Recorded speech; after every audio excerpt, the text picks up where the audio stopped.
दोनों ही पक्ष आए हैं बयानों के साथ, एक आरोप के साथ दूसरा प्रत्यारोप के साथ। किया ना कुछ भी मगर श्रेय लेने को भिड़ते हैं, कैसा मजाक चल रहा है किच्छावासियों के साथ। नमस्कार, मैं रूपेश कुमार, अनसुनी आवाज में आपका स्वागत है।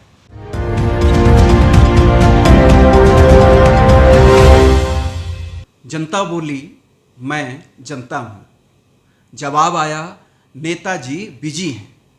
जनता बोली गांव की सड़कें दशकों से टूटी हैं, जवाब आया बयानों का ट्रैक तैयार हो रहा है। जनता बोली साहब काम नहीं है, जवाब आया नेताजी बहस के काम में लगे हुए हैं। जनता बोली उम्मीद टूट रही है, जवाब आया नेताजी बेटे और भतीजे को स्थापित करने में लगे हुए हैं। जनता बोली आखिर नेताजी कुछ करेंगे भी, जवाब आया कर तो रहे हैं नेताजी रोज रोज प्रेस कॉन्फ्रेंस। जनता बोली लेकिन नेताजी आखिर कहना क्या चाहते हैं, जवाब आया लो खुद ही सुन लो। माननीय राजेश शुक्ला जी, लोकसभा क्षेत्र उधम सिंह नगर नैनीताल। अरे खुल के आओ ना मैदान में, क्योंकि मैं टिकट मांग रहा हूं। खाली फ्लेक्सी लगाकर प्रेस कॉन्फ्रेंस करोगे मैं भी दावेदार हूं। पार्टी अगर मेरे पे भी विचार करे कि मैं अजय भट्ट का टिकट काटूं, मैं कोई हाईकमान तो नहीं पार्टी का, मैं क्यों काटूंगा? ये बयान किस बुद्धि से दिया गया समझ से परे। मुझे लगता है कि वह बयान सिर्फ उन्होंने इसलिए दिया है कि वह किच्छा का जो विकास उनके विधायक बनने के बाद अवरुद्ध हो गया है। जिस तरह से विधायक निधि खर्च नहीं हो पा रही है, पिछले साल की विधायक निधि बची हुई है, कोई नई उपलब्धि किच्छा के लिए नहीं है।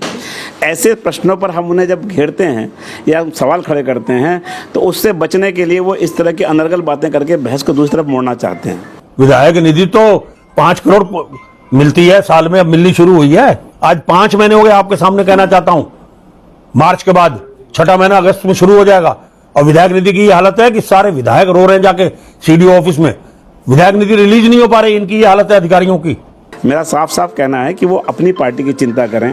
उनकी पार्टी में उनकी उपेक्षा हो रही है, वो खुद कह रहे हैं।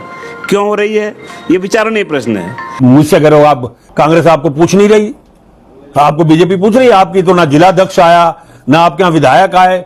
आपने जो कार्यक्रम किया कितने पदाधिकारी नहीं आए, दोनों जिलाध्यक्ष नहीं आए इस जिले के। कांग्रेस ने उनको रुद्रपुर से 2 बार हारने के बावजूद भी किच्छा में टिकट दिया।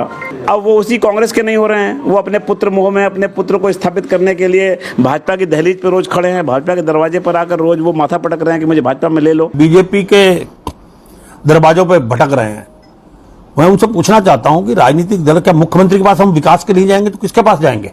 वो क्यों जाते थे हरीश रावत जी के पास जब मुख्यमंत्री थे? क्यों जाते थे वो इंदिरा हृदय जी के पास? वहां तो उनका अड्डा था बैठने का। क्यों जाते थे तिवारी जी के यहाँ? मुझसे कह रहे हैं कि बीजेपी के दरवाजे भटक रहा हूं। लेकिन मेरा ये कहना है कि उनको ध्यान देना चाहिए किच्छा के विकास पर, क्योंकि मुझे गाली देकर कभी भी वह किच्छा में सफल नहीं होंगे। क्योंकि किच्छा की जनता उनसे पूछेगी बार बार, आपको 2 साल हो गया, आपने क्या किया किच्छा के लिए? विकास मेरे बराबर नहीं को कर सकता। आज कोई विभाग नहीं बचा जिसके अंदर से पैसा नहीं आ रहा। वर्ल्ड बैंक हो, नाबार्ड हो, राज्य योजना हो, पंचायती राज हो, जिला योजना हो, कोई योजना ऐसी नहीं है। आज किच्छा विधानसभा में विकास की कोई कमी नहीं हो रही है। आने वाले समय में और बजट प्राप्त होगा। कि भाजपा में क्रॉस वोटिंग के चलते उनका टिकट काटा गया था। जो न पार्टी के सिद्धांतों पर चलते हैं बल्कि पैसे लेकर क्रॉस वोटिंग करते हैं। और उन्होंने भाजपा के झंडे से अपना जूता पोंछ करके भाजपा की गाली दे करके भाजपा के नेताओं को और भाजपा को पार्टी छोड़ी थी। आपने रक्षा समिति के नाम पर क्या नहीं किया? आप आज उत्तराखंड के बहुत बड़े हितैषी बन रहे हैं बीजेपी के। आपने उसी बीजेपी के खिलाफ इतना बड़ा आंदोलन चला, तराई पूरी की पूरी उजाड़ के रख दी। सारे पेड़ काट काट के कितने साल आंदोलन चला, कितना टाइम आंदोलन चला। और मैं कहना चाहता हूं कि भारतीय जनता पार्टी ऐसे संदिग्ध लोगों को कभी नहीं लेगी जो दूसरे दल में रहते हुए अपने दल को धोखा देके दूसरे दल में आने की बात सोचते हैं। ऐसे लोगों को पार्टी कभी नहीं। तो तिलकराज बेहड़ की चिंता मत करें, वो किस पार्टी में रहेगा किस में नहीं रहेगा, अपनी चिंता करें। पहली बात तो कोई सवाल ही नहीं जाने का कहीं भी। और राजनीतिक घटनाक्रम अगर बदलता है तो उनको तो मौका मिलेगा लड़ने का, फिर उनको देवरिया जाने की क्या जरूरत है? जिस तरह धृतराष्ट्र को जब पुत्र मोह हो गया था तो उन्हें कुछ नहीं दिखाई देता था, इसलिए कि उनकी आंखें नहीं थी। लेकिन तिलकराज बेहड़ को अपना पुत्र मोह इतना हो गया है कि उनकी आंखें होते उन्हें कुछ दिखाई नहीं दे रहा है। क्या उनको भतीजा मोह नहीं है? जो 10 साल तक पूरी विधानसभा को के अंदर जो आतंक मचा है कौन नहीं जानता। नगर पालिका बनाएगी नगर नगला इसीलिए कि अपने भतीजों को स्थापित करने के लिए।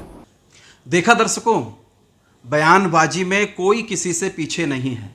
जमकर आरोप प्रत्यारोप हो रहे हैं, एक दूसरे को नीचा दिखाने की भरसक कोशिश हो रही है। किच्छा के विकास से किसी को कोई लेना देना नहीं है। आखिर जब पिछले 10 साल में कुछ नहीं हुआ तो 1.5 साल क्या मायने रखते हैं। और अभी 2027 का जो चुनाव है वो बहुत दूर है। आखिरी के साल में विकास के बारे में सोचा जाएगा। फिलहाल तो नेताजी तूतू में व्यस्त हैं और किच्छा के लोग आनंद ले रहे हैं। तय आप लोगों को करना है कि नेताओं की इस तूतू में का रसपान करना है या इन नेताओं को विकास के कार्यों के लिए जवाबदेह बनाना है। करिए ते। बहुत शुक्रिया, बहुत बहुत धन्यवाद। नमस्कार।